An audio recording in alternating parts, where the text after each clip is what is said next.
grew up in a wonderful family. I have 4 sisters and a brother, and my dad never made a whole lot of money, so whatever we wanted was okay with them as long as we worked for it and earned our money to take care of the needs, the basic needs that we wanted as kids growing up. But it was such a wonderful time because we were a close family, very active in sports, very active in school activities, and it was just a dream childhood.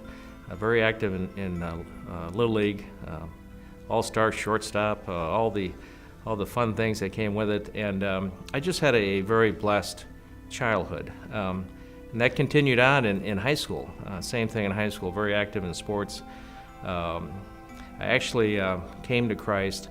Prior to that, though, we always went to church with my mom at the Evangelical Free Church right down the street. A very small community church, would probably seat 50, 60 people at the most, and very involved with Sunday school. Did all the right things as a little boy, trying to keep my mom and dad happy, and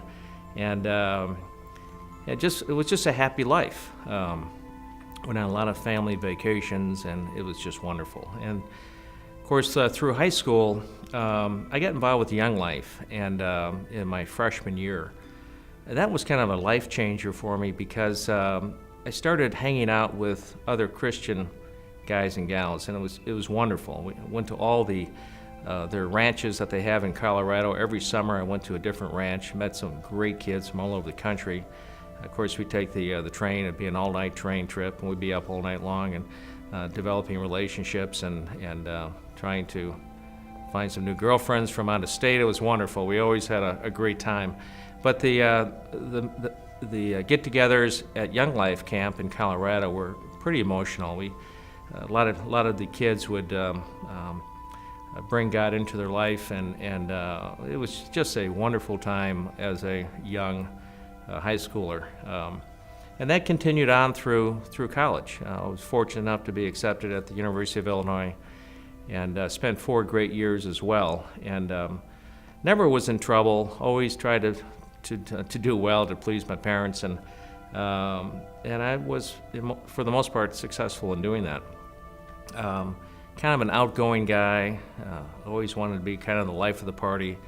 My last 2 years, I just had a wonderful college experience. I worked as the head waiter at the Theta House, and I was dating a couple of them at the time, and so I ate like a king. I was the bartender at the hot bar on campus, so obviously there were some perks to that. And I was also the campus sales rep for United Airlines, so I could fly all over the country free. And so Dad and I would take off and go to Hawaii and play golf for a week, or go down to Jamaica with a fellow campus sales rep out of Northwestern for a weekend. And it was just a storybook college career. Quite frankly, hated to leave college, but after 4 years, it was time for me to move on. And at that time, a very important part of my life was meeting my wife. I was always a one-girl guy, and whenever I was dating a gal, I was pretty loyal to her until things fell apart, or I called it off, or she called it off.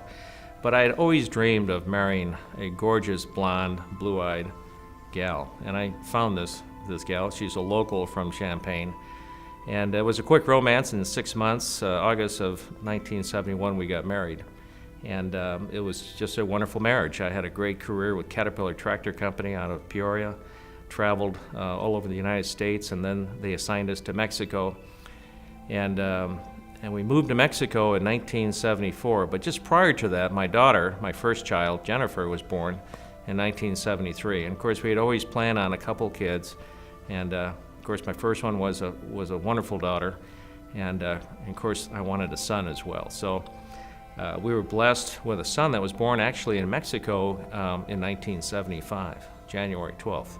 And a life-changing moment took place. Actually, it was December 31st. My son, in the morning of that day, received his DBT MMR shots. And my wife and I and my daughter, who at that time was 4, were planning on leaving for Disney World. So we left at noon, and my in-laws were taking care of Michael. And unfortunately, that night he died.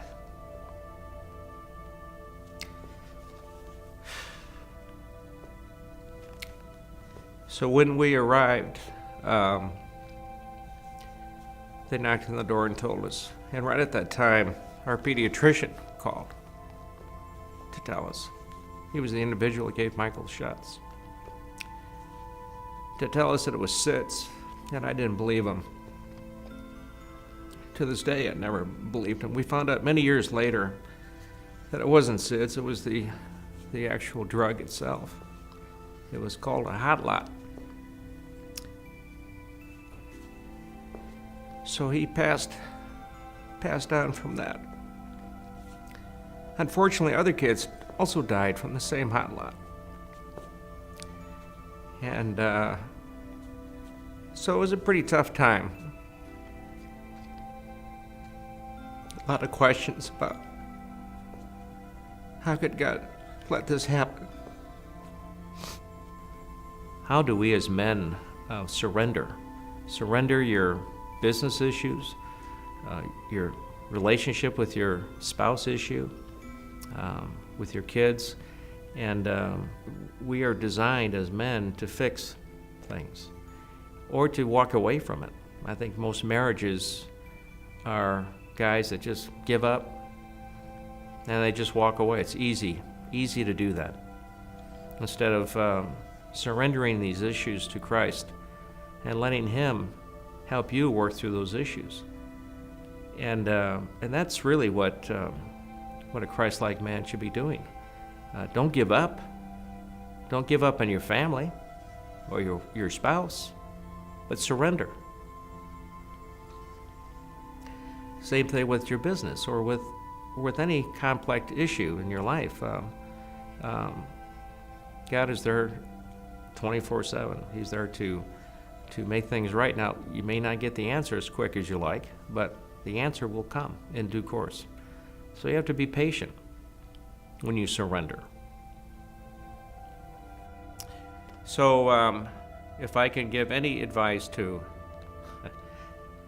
a Christ-like man or a wannabe Christ-like man or someone who is just struggling with issues that they don't know where to turn, that reach out to Christ. Reach out to a men's group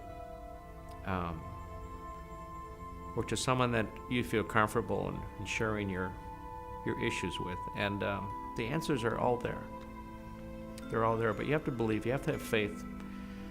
And have faith in the Word, in the Bible.